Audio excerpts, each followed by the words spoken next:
महाराज जी, आप कुश्ती प्लेयर हैं दोनों, मतलब विश्व लेवल की कुश्ती खेलते हैं और उसमें भारत को रजत पदक भी ओलंपिक में इन्होंने दिलाया। आपने भी विश्व स्तरीय कुश्ती लेवल में भारत को पदक दिलाया महाराज जी। हाँ, बहुत ठीक है। बस आचरण की पवित्रता सुरक्षित रखना।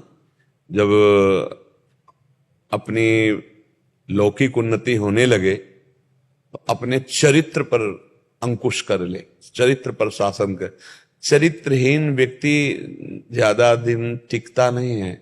उसका यश, उसकी महिमा, उसका बल, तो ये देह बल, बौद्धिक बल से सुरक्षित रहे, चरित्रहीनता ना आने पावे, बेविचार प्रवृत्ति न जागृत होने पावे।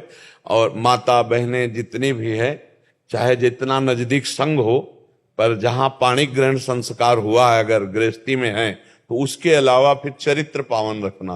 फिर कभी कोई तुम पर अंगुली नहीं उठा पाएगा। तो अगर आप चरित्रहीनता करेंगे तो फिर आपका जीवन आगे चल करके उन्नति से पतन में चला जाएगा। और चरित्र पक्का तो फिर प्रायः कुश्ती लड़ने वाले हनुमान जी को आदर्श मानते हैं। नहीं मानते? क्यों मानते हैं? क्योंकि वो चरित्रवान है, वो ब्रह्मचारी हैं। और देखो, इसमें ब्रह्मचर्य बहुत काम करता है। आप चाहे जितना बलिष्ठ भोजन पालो, अगर ब्रह्मचर्यहीन हो तो पछाड़ने की ताकत नहीं रहेगी। पछाड़ने की ताकत ब्रह्मचर्य में होती है। एक अद्भुत जोश होता है कि आप अपने से डेढ़ा वजन वाले को टांग सकते हैं, ब्रह्मचर्य में ताकत होती है। तो ब्रह्मचर्य उचित, हम ये नहीं कह रहे कि अखंड, उचित ब्रह्मचर्य, क्योंकि गृहस्थी में जाना है या गृहस्थी में हो, पर पराई माता बहनों की तरफ के लिए तो बिल्कुल कसम खा लो, वो तुम्हारे लिए जहर है। तो इसलिए इस बात से बचे रहना, चरित्रहीनता ना आने पाए। और अपनी नियत संख्या का जो व्यायाम है वो बढ़ना चाहिए, कम नहीं होना चाहिए। जो हमारा मतलब हम 40 मिनट दंड लगाते हैं, 40 मिनट बैठक लगाते हैं, 1 घंटा हम वर्जिश करते हैं अलग से, तो हमें वो सब करना है। नित्य दिनचर्या में जो पहलवान प्रमाद युक्त हो गया कि अखाड़े में जाना तो थोड़ी तैयारी कर ली, नहीं तो ऐसा वो पहलवान नामी नहीं हो सकता। प्रमाद नहीं आना चाहिए, अपनी दिनचर्या फिट होनी चाहिए। एक बार की हम तुम्हें घटना बताते हैं। कुड़नी है कानपुर जिले में, तो वहां दंगल था। तो यहां मथुरा के हरशंकर बाबा गए हुए थे। आप लोगों ने नाम नहीं सुना होगा, क्योंकि इस समय वो संत वेश में रहते थे, मथुरा के थे, उनके गुरु जी साथ रहते थे। एक झाम झोला पहने रहते थे, नेत्र नीचे रखते थे, और जब चलते थे तो कोई न कोई ग्रंथ ऐसे सामने, चाहे हनुमान चालीसा ही हो, ऐसे रख के ऐसे चलते थे, किसी को देखते नहीं थे।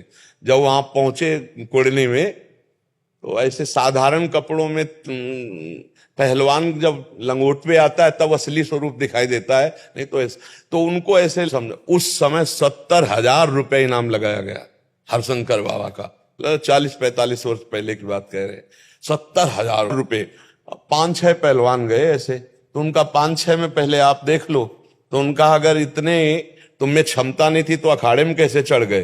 भाई इतना कहना था कि बाबा ऐसे पकड़ते थे और एक हाथ से मारते थे तो मुंह भरा गिरता था, और ऐसे पकड़ के जब वस्त्र उठाया तो जानते हो कहते बोले थे कि अयोध्या का, मथुरा का माना हुआ शेर इस समय दहाड़ रहा जिसको। तो ब्रह्मचर्य का बाबा का वो प्रताप था। ब्रह्मचर्य में बहुत ताकत है।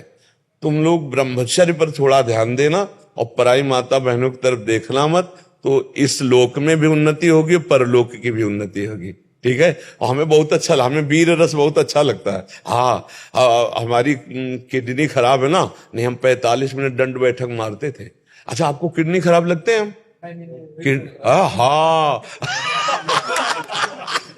तो ये ब्रह्मचर्य अगर आ जाए और संयम से व्यायाम किया जाए तो बड़ा लाइन सबको मेवा का प्रसाद दे और दुपट्टा दे, इनको खूब अच्छे से जीवन को चला।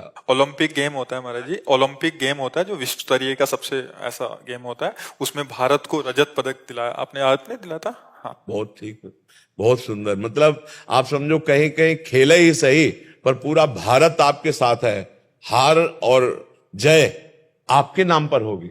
बोले भारत विजयी हुआ, भारत हुआ ना, आप विजयी हुए तो पूरा भारत हुआ। भारत में हम सब हैं, हम सबके गर्व हो आप।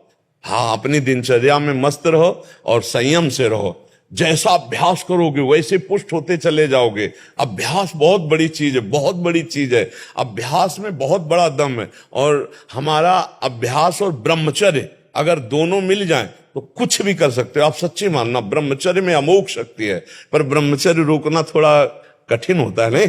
हाँ, वो जब अपने स्वरूप में आता है तो और को ललकार के परास्त कर सकते हो, लेकिन उसको लगे, वो तुम्हें जरूर परास्त करे। उस जगह अपने को संभाले, काम क्रोध आदि लोभ आदि। देखो, कई ऐसे नवीन पहलवान उठते हैं और क्रोध को नहीं संभाल पाते तो ऐसी घटना कर देते हैं कि जेल में चले जाते हैं, जीवन बर्बाद हो जाता है। तो क्रोध को भी संभालो और काम को थोड़ा नाम जप करते हो? आप बता दीजिए। नाम जप जरूर करो यार। मंत्रों में, अक्षरों में पावर होता है। राम जपो, कृष्ण जपो, हरि जपो, राधा जपो, नाम जप करो, अपने आप पूरे विश्व का मंगल होगा। जब हम नाम जप करते हैं तो सर्वे भवन्ते सुखिना सर्वे संत निरामया, इससे सबका कल्याण हो जाएगा। सुमीर पवन सुत पावन नामो, अपने बस करी राखे रामू। राम राम जप करके राम जी को अधीन कर लिया हनुमान जी ने। आज से नाम जप करो, ठीक है? जो नाम प्रिय हो, राम कृष्ण हरि राधा, जो नाम प्रिय हो, 10 मिनट ही चाहे जपो, जपो जरूर। हमसे मित्रता की है, हमारे पास आयो तो नाम जप, ये तुम्हें बचाएगा, ये तुम्हें क्रोध से बचाएगा, गलत आचरणों से बचाएगा। क्या जपोगे आप? जी आप ही बता दें। देखो, हम तो आशिक हैं राधा राधा राधा राधा राधा राधा। 10 मिनट ही चाहे जपो, आप 10 मिनट जपो, धीरे धीरे बढ़ा लेना, ठीक है? राधे श्याम, राधे श्याम। धन्यवाद, धन्यवाद।